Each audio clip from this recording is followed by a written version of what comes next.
Hi, in this video we are going to learn the second testing technique, that is equivalence class testing technique.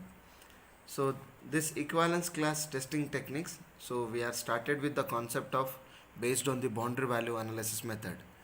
So there are some drawbacks are existed in the boundary value analysis method. To overcome those drawbacks, we are started with the new concept or new testing technique that we are calling it as equivalence class testing. So what is the major drawbacks of the boundary value analysis method?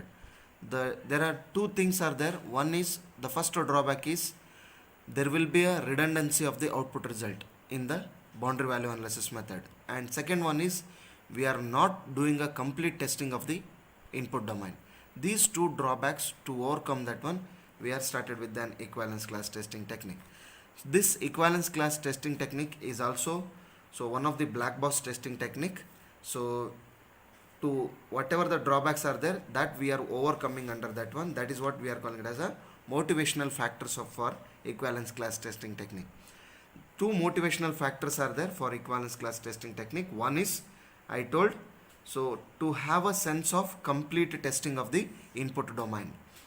So second point is hope to avoid the redundancy of the output result or test cases. So these are the two motivational factors. So we are started with the new concept, that is equivalence class testing technique. And so what we will going to do under the equivalence class testing. So why we are calling it as an equivalence class testing technique?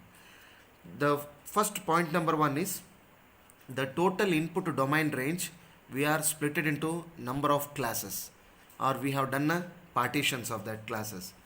So based on that partition, we are selecting or we are specifying the test cases from each partition. So that is why we are doing a partition, means to avoid the redundancy, point number one, and also we want to do the complete testing of the input domain. These are the two motivational factors, so which will play an important role. So equivalence class form a partitions of a set. So that partitions refers to a collection of mutually disjoint subsets. So the union of both mutually disjoint subsets are, we are calling it as an entire set. So I will tell you, so means the total input domain range, we have done a partitions. That partitions will refers to a collection of mutually disjoint subsets. The union of all the mutually disjoint subsets are, we are calling it as an entire set, that is entire input domain range. So entire set is nothing but completeness of the input domain range, and disjointedness is nothing but, so no redundancy should be. Non-redundancy is nothing but there should not be any redundancy of the test cases or output results. So to overcome that one, so we are started, I told, equivalence class testing technique. So let us consider how we will going to implement this equivalence class partitioning technique. So let us consider a function f. The function f is having a two variables, that is x1 and x2. If this function we are implemented as a program, then x1 and x2 will become inputs of the program. So now these we will be having the following boundaries for these two inputs, that is x1 and x2. So here the x1 ranges will be vary from a to d, and x2 input domain range will be varies from e to g. So now this x1 input variable range is there, that is from a to d. We are split it into number of partitions or mutually disjoint subsets.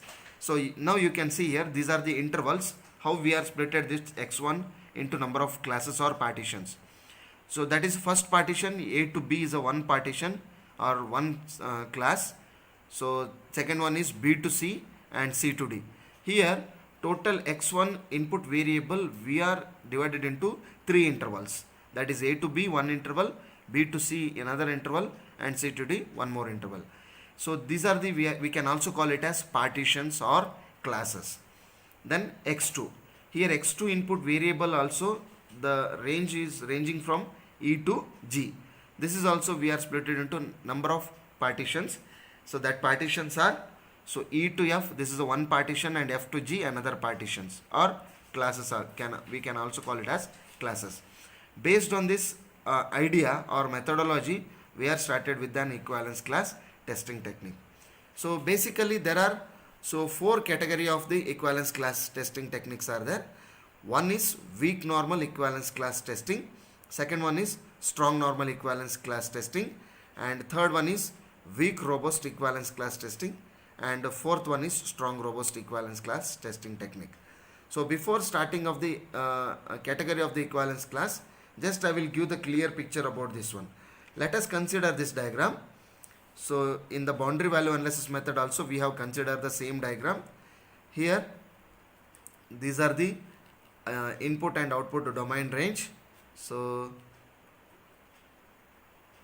now this is an x1 input and this is an x2 input according to this function f. So here we are splitted into number of categories.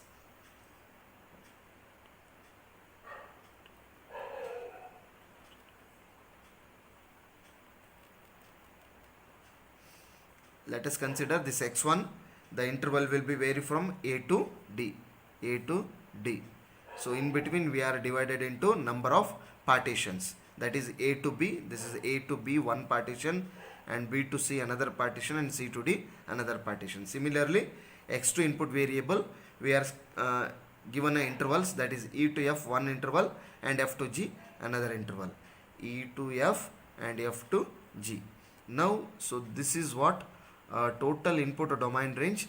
This input domain range we are partitioned into number of classes. So now you can call it as a to b, this is the one class, this is the another class, this is another class. Here we are done these are all we are calling it as a subsets, or else we can also call it as partitions.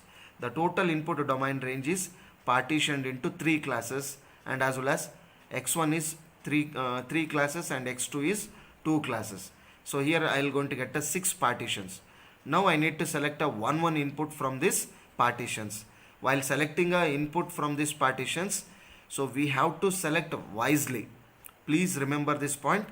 We have to select values from these partitions wisely. Why? Because whenever we are selecting any partitions, so that whole partition should give a same set of output results. For example, I will tell you. So if I select this partition, for a triangle problem, so whenever I am giving a value from the class a to b and e to f, so let us consider an example. So 5, 5, 5 will be the input for my triangle problem. So if I give 5, 5, 5, then my output result will be what? Equilateral triangle. So if I give 6, 6, 6, then once again I will get the output result equilateral triangle. If I give 10, 10, 10, once again I will get the output result equilateral only. In such a way that we have to select the partitions, so from this mutually disjoint subsets, so it has to give a same set of output result. If I select value from here, or else from here, or else from here, or else from here, all the values, so it should give a same set of output result, either 555 or 666. If I am selecting a value from this partition, then I need to get a output common set of output result. See, if I select one more partitions, then my output result will be a different. Like example, let us consider isosceles will be my output result if I am selecting this partition. So if I am giving an input from this partition, my output result will be always isosceles. In such a way that we have to select the values from each partitions. So please remember, this will help. So whenever I am explaining the category of the equivalence class partitioning method. Thank you. In the next video, we will continue with the category of equivalence class partitioning method.